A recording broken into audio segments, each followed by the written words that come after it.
Está começando mais um Advocacia de Recorrência, o primeiro podcast que revela o poder do fixo mensal para você crescer a sua advocacia. Eu sou o Dani Botelho. Eu sou Gabriela Valdança e nós estamos sendo patrocinados pela Mamba Audiovisual aqui de Itu.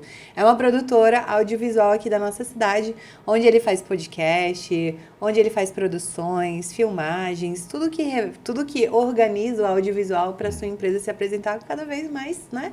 Organização, mais beleza e mais estratégia dentro do seu negócio. Legal. Vamos lá, Gabi. Pergunta que não quer calar. O que você tem a dizer, né? A gente fala com os advogados, tem muitos advogados chegando, né, para fazer o método e tal, mas normalmente vem um mito. O mito da advocacia saturada. Fala aí pra gente. O mito da advocacia saturada já está bem batido, na verdade. Eu não sei nem como é que tem gente ainda que consegue reproduzir isso. Verdade é que todos os mercados estão saturados. Nós estamos num planeta repleto de pessoas, gente saindo pelo ladrão o tempo todo. E o mercado saturado, nós temos o mercado da advocacia, nós temos o mercado da medicina, nós temos o mercado de vendas. Todos os mercados estão saturados para os profissionais que são medíocres. Verdade é que hoje, se você quer se manter bem, você precisa ter algumas estratégias dentro da sua empresa, seja ela do que for. Então, você precisa saber fazer um bom processo de vendas, você precisa ter um bom atendimento ao seu cliente, você precisa ter uma boa entrega também. Eu penso que você conseguindo fazer um arroz com feijão bem feito, ou seja, um mínimo, que é uma boa entrega, uma boa venda, uma boa manutenção do cliente, você não corre o risco em nenhum mercado de sofrer com o mito do mercado saturado. E puxando esse gancho, então, e na tua visão, o que é esse futuro da advocacia?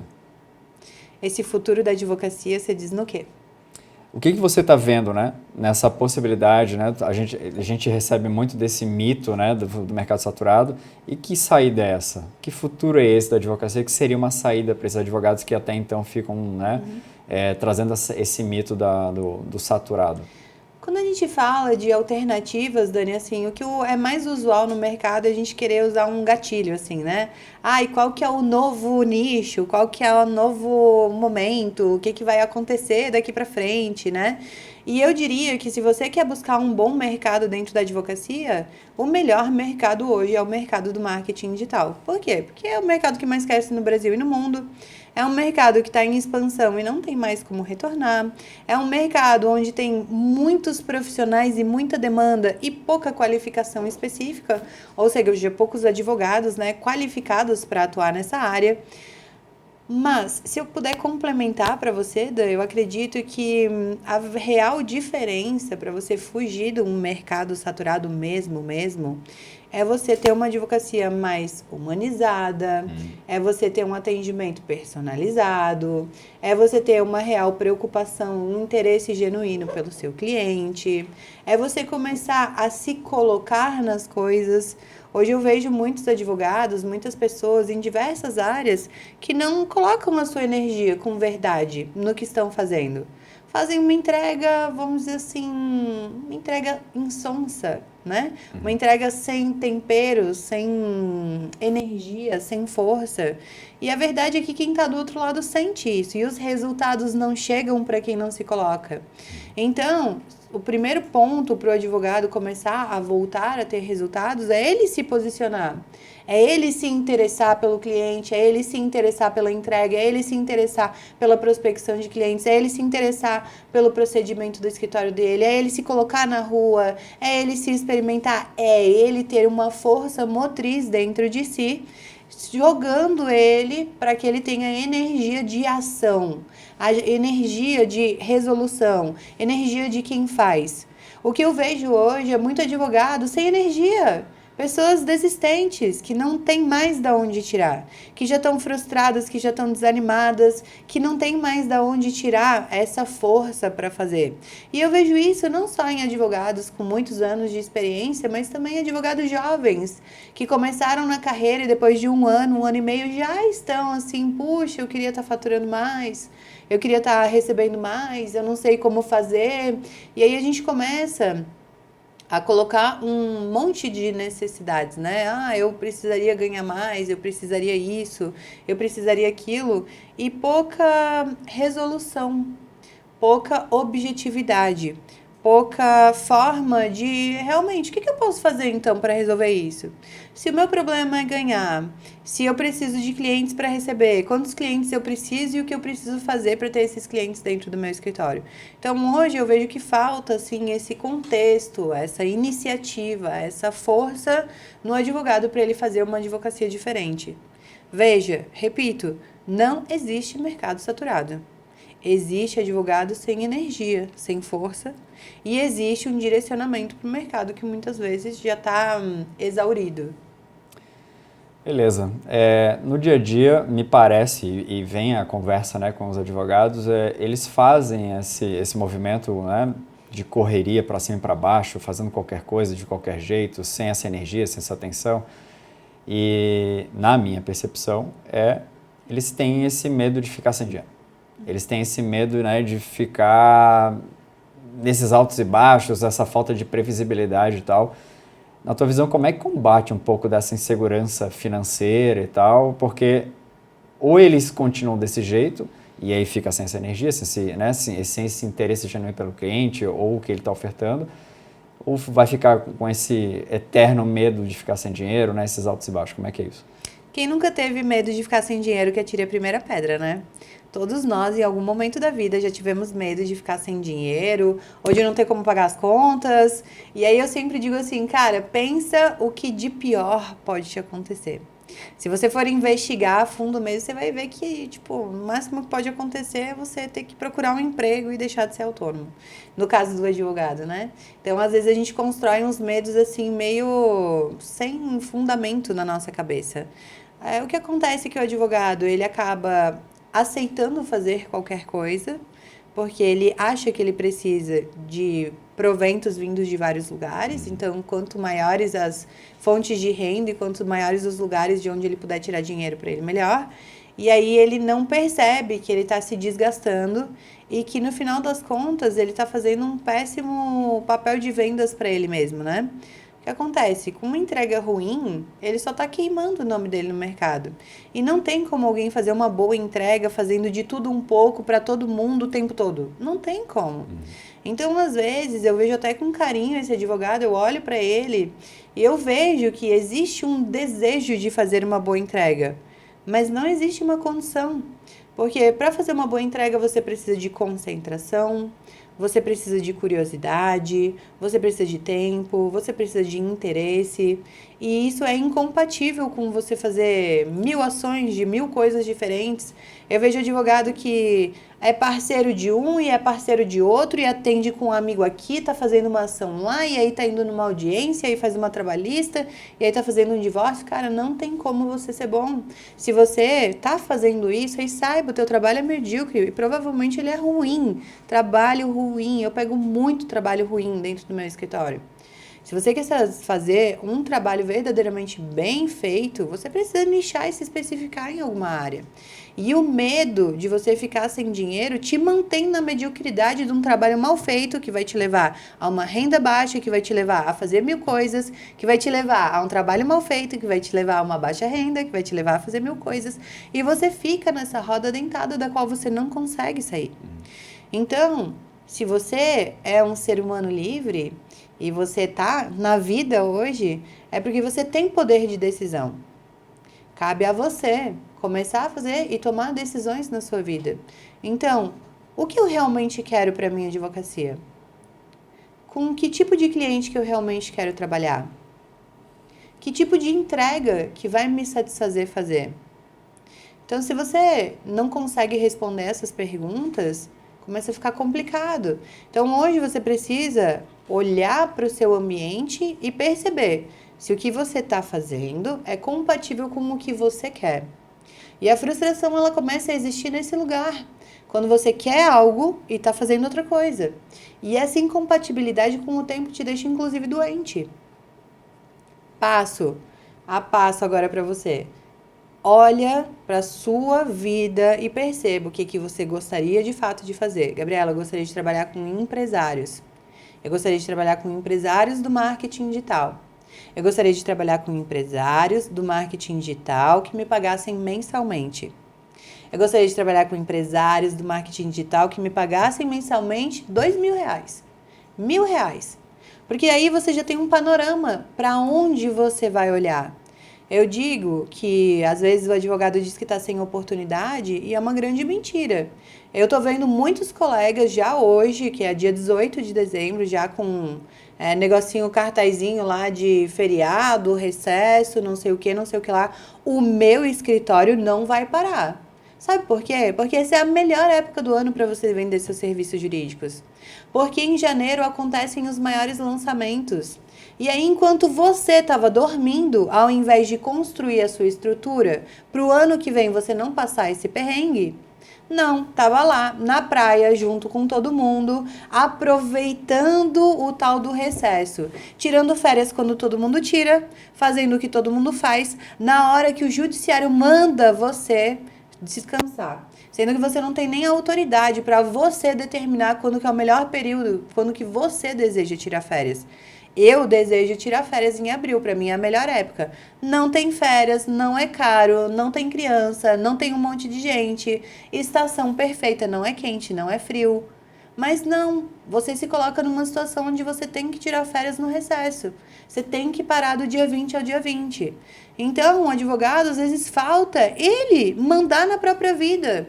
E aí você chega e você diz que você é autônomo, que você que manda, que você não sei o quê. Autônomo o quê? Que pega qualquer coisa, que aceita qualquer tipo de caso, que trabalha quando o judiciário manda. Então, hoje a gente está numa situação assim.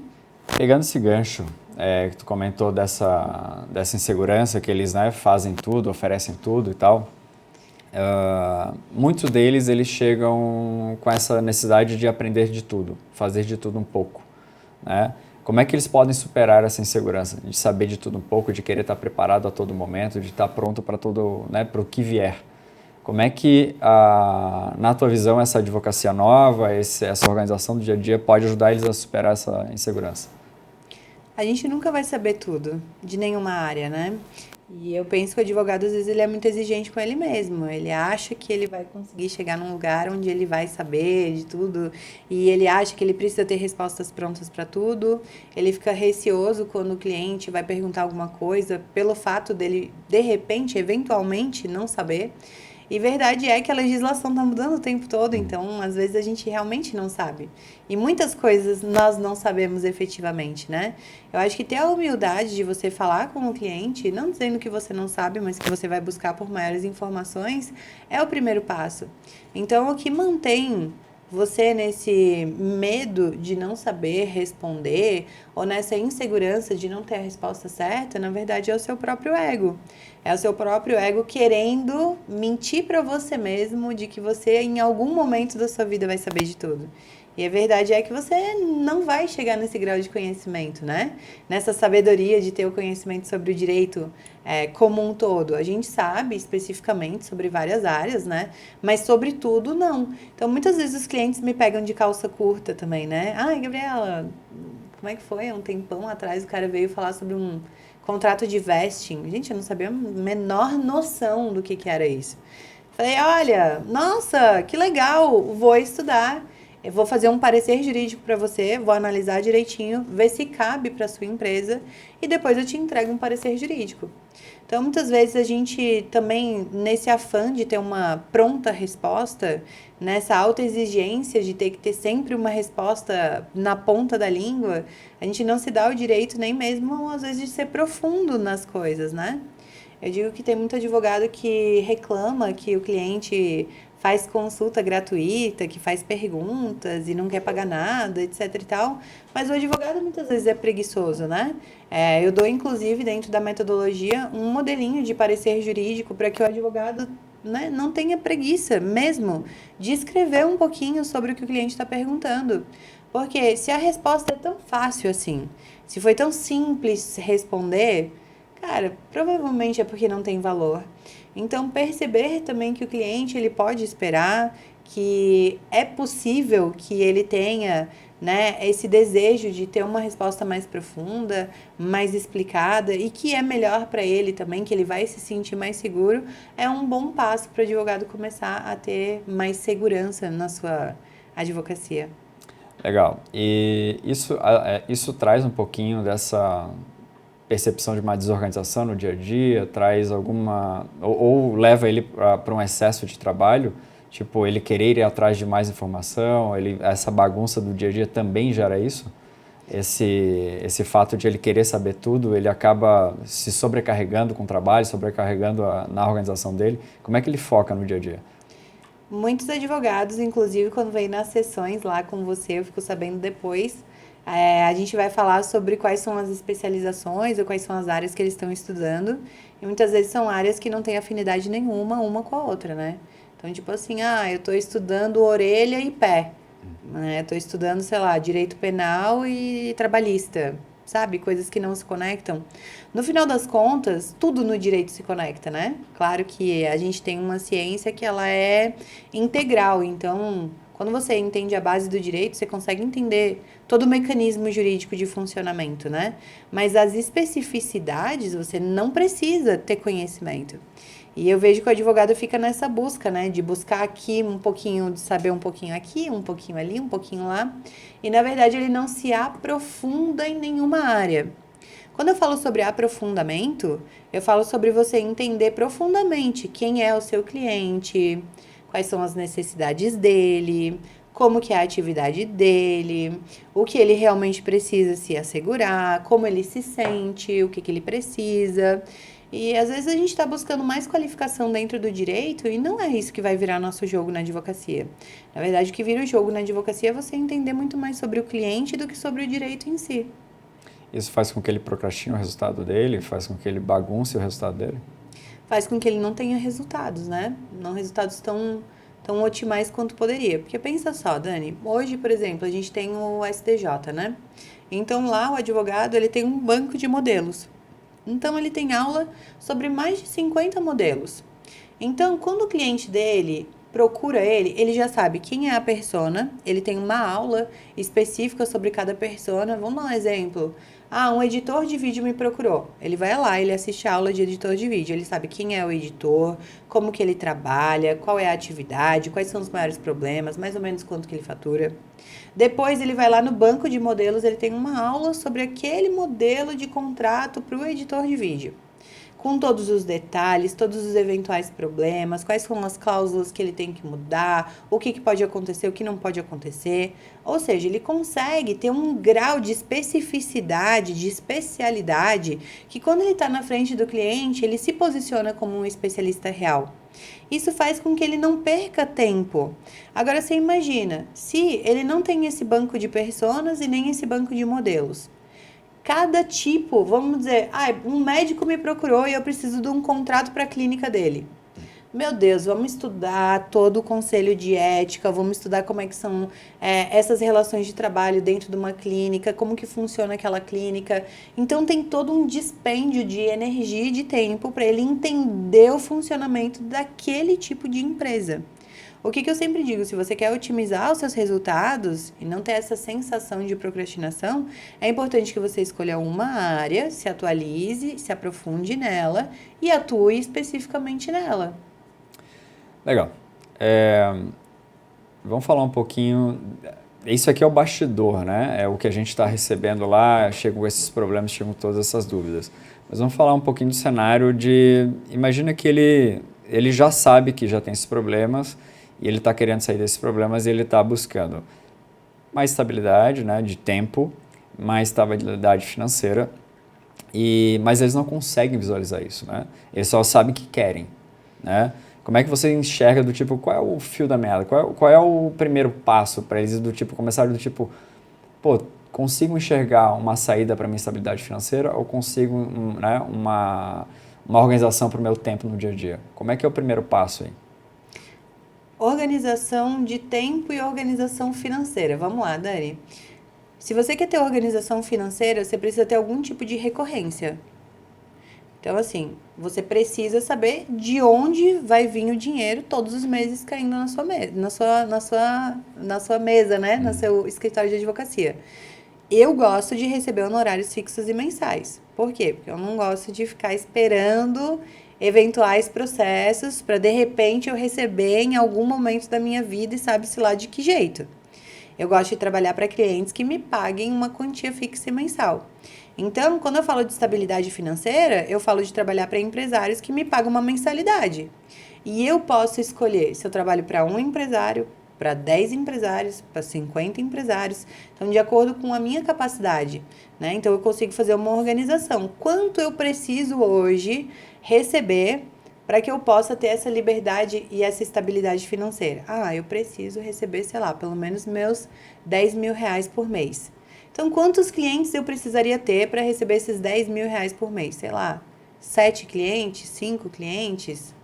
Não sei. Então, é importante a gente olhar para isso, né? Primeiro passo é saber que você precisa ter recorrência e de onde vem essa recorrência. Claro que eu vou puxar a sardinha para o meu lado, né? Então, se você quer ter essa estabilidade financeira trabalhando para empresários, esse é o melhor modo. E eu escolheria uma área e um nicho específico, que no caso eu ensino o nicho do marketing digital, do direito voltado para o marketing digital. Então, é um mercado que cresce, é um mercado que está em expansão, é um mercado que tem demanda, que tem procura. Meus alunos estão nadando de braçada nesse oceano azul aí de oportunidades, né? E você pode começar a oferecer esses serviços jurídicos para essas pessoas. Legal, faz uns 10, 15 dias, a gente fez um evento, pequeno evento, trouxe, né, alguns alunos e tal, vieram de várias regiões, e os novos alunos, os novos advogados que estão chegando para o método, eles normalmente trazem um item. Eu gostaria de mais liberdade geográfica, eu gostaria de poder advogar de qualquer lugar. Inclusive, a gente tem uma aluna que acompanha o marido, que o marido é militar, e ela ficou nesse ciclo de tipo, o que eu vou fazer, e a saída foi o teu método. Como é essa advocacia que permite isso? Como é esse dia a dia dessa advocacia que permite essa liberdade geográfica? É uma quebra de paradigma, né, Dan? Porque toda vez, quando a gente está na faculdade, o sonho do advogado é ter o nome dele na porta do escritório de advocacia dele. Então, existe uma construção social de que o advogado precisa ter o seu próprio escritório, né? Mas a verdade é que hoje, com o seu computador, você já tem o suficiente para você atuar com a sua advocacia. Hoje nós temos um escritório físico aqui em Itu, mas nós não atendemos clientes nesse escritório. Esse escritório é um escritório modelo, um escritório escola, onde eu treino as minhas colaboradoras, onde a gente pilota, né, tudo que a gente precisa para depois a gente trazer para os nossos alunos uma metodologia efetivamente validada. Mas hoje o nosso escritório não atende clientes. Por quê? Porque os nossos clientes, eles trabalham através das plataformas digitais. Eles trabalham através do computador. Eles não vão sair da casa deles, pegar o carro deles e ir até o teu escritório para conversar com você. Você vai fazer uma reunião online. Então, sabendo disso, você com o seu computador, com o seu celular e com um ponto de internet, você consegue trabalhar de qualquer lugar do Brasil e do mundo. Eu já fiz várias viagens. Sempre quando eu estou viajando, eu estou trabalhando também. E eu nunca deixei nenhum cliente na mão sem atendimento. Então, o caso dessa minha aluna é muito legal, porque o que acontece? O marido dela é militar. E ela é formada em direito, queria atuar, mas não sabia como fazer, porque cada vez que chegava numa cidade, se estabelecia, fazia amizade, começava a atender algumas pessoas, tinha que se mudar. Ia para outra cidade, se estabelecia. E foi muito legal, porque o marido dela deu super apoio, inclusive veio trazê-la aqui no evento. Um beijo pro Igor, né? E hoje ela conseguiu se estabelecer através do trabalho remoto. Então, com o computador dela, ela vai para onde ele estiver, ela, a filha, o marido, e ela consegue atender os seus clientes. Isso é muito prazeroso, isso é muito gostoso. Eu digo também que sair lá de Nova Rumo do Sul, que é a cidade da minha avó, foi uma das maiores dores da minha vida. É uma cidade que eu gosto muito, os meus amigos estão lá, as pessoas que eu amo estão lá. E ter que sair de lá para ir para a cidade, para ter oportunidade, para poder trabalhar, para mim foi muito duro. E hoje poder proporcionar essa liberdade geográfica para os meus alunos, para mim é muito rico. Saber que ninguém vai precisar sair da sua cidade, se afastar da sua família, passar pelos sofrimentos que eu tive que passar para poder para poder ter estabilidade financeira, para mim é muito gratificante. Então, se você é um aluno, se você é um advogado que mora numa cidade pequena e não se vê com saída e acha que você precisa ir para outro lugar ou se estabelecer num grande centro para você ter sucesso com a sua advocacia, saiba, as coisas mudaram. Hoje é possível você trabalhar absolutamente de onde você quiser, morar num rancho, no meio do nada, só que tem que ter um satélite com internet, né? E você pode atuar e atender clientes do Brasil e do mundo todo. Então, hoje a gente tem cliente em Israel, a gente tem cliente em Miami, a gente tem cliente em Dublin, a gente tem cliente...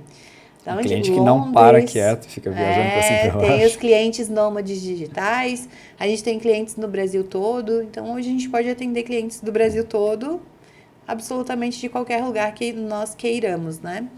E isso também é um ponto, Dani, para a mulher advogada, né?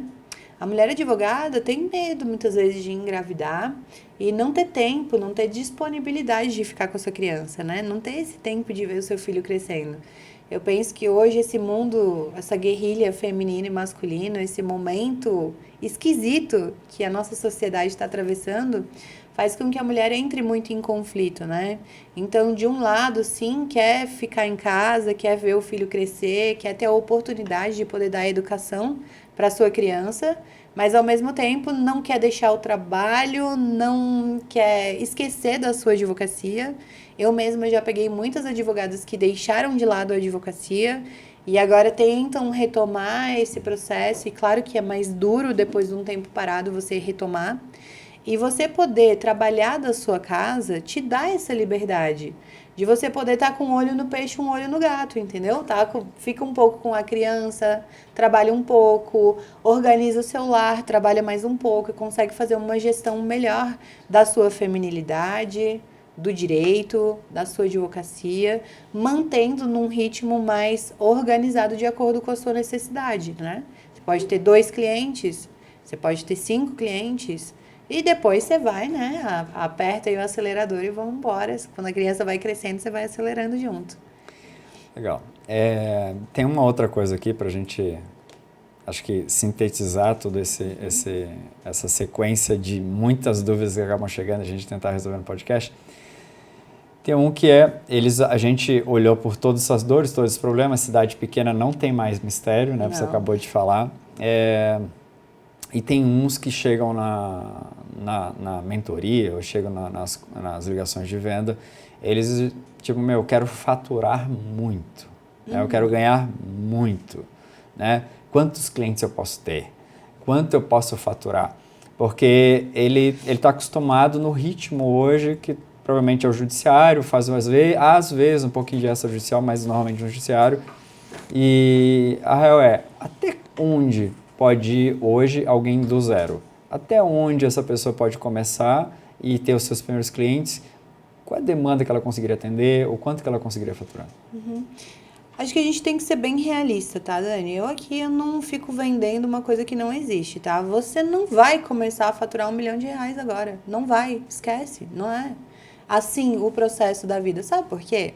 Porque você não é a pessoa que está pronta para ter esse faturamento. Muitos advogados nos procuram aqui com uma fantasia. E assim, eu não estou dizendo que você não deve ser ambicioso. Eu sou ambiciosa, eu gosto de dinheiro, eu gosto de passar bem. Minhas coisas são caras, eu sou uma mulher cara. De repente você é também. Mas a gente tem que entender que na vida tudo são processos. Nós que somos advogados temos que entender isso. Então, para você sair do zero, você tem que entender que você vai subir degraus. Então, você não vai sair do zero para 50 clientes, porque você não vai conseguir atender. Você não tem estrutura emocional para lidar com 50 clientes. Você não tem estrutura organizacional, você não tem equipe, você não tem gestão, você não tem processos. E por mais que você compre o meu curso hoje, maratone ele, faça mentoria comigo, de hoje para amanhã você não vai se tornar uma pessoa que não faturava nada e vai faturar 1 milhão. Você precisa de um tempo histórico para que as coisas vão acontecendo. Então, é óbvio que você precisa ter uma meta, mas essa meta precisa ser tangível. Qual é a meta que para você é um mínimo aceitável? A meta não tem que ser o teu máximo, tem que ser o teu mínimo aceitável neste momento que você está saindo do zero. Então, se você hoje trabalha de empregado ou você está numa situação financeira difícil, não adianta você chegar aqui para mim e dizer, Gabriela, eu quero faturar R$25 mil por mês. Não vai acontecer assim. Qual que é a tua primeira meta? Gabi, olha, hoje, para eu me manter com as minhas contas, eu preciso, sei lá, R$7.500 por mês. Poxa, legal. Para faturar 7.500, quantos clientes você precisa ter? Poxa, eu preciso ter sei lá, faz as contas aí, Dani. Uns 5 6 clientes, né? 5 clientes de 1.500. Maravilha. Vamos começar pelo primeiro? Que é a sua primeira meta? Maravilha. O que eu preciso fazer para ter o meu primeiro cliente?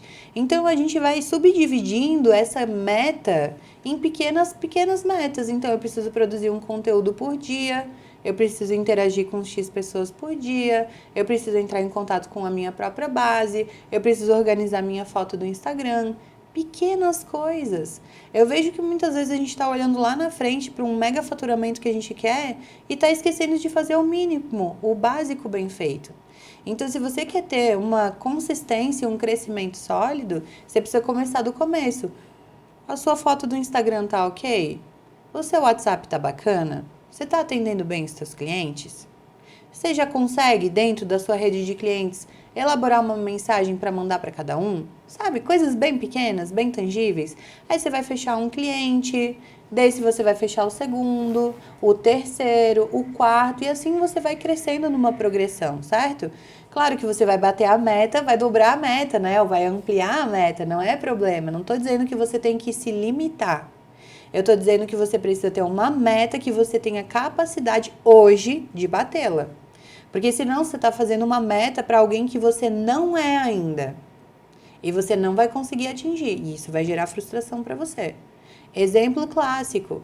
Ai, Gabriela, eu tô com 140 quilos. E eu preciso emagrecer. Minha meta é ficar com 62. Porra, entendeu? Fica muito distante. Qual que é a tua meta? Cara, eu quero emagrecer 5 quilos nos próximos 2 meses. Aí depois mais 10, aí depois 15, depois 20. E assim você vai construindo o seu resultado. Não quer dizer que se você tem 140 quilos, você não vai chegar no 62. Você vai, mas a sua primeira meta não vai ser essa. Vai ser uma meta tangível, porque senão você perde o prazer da caminhada.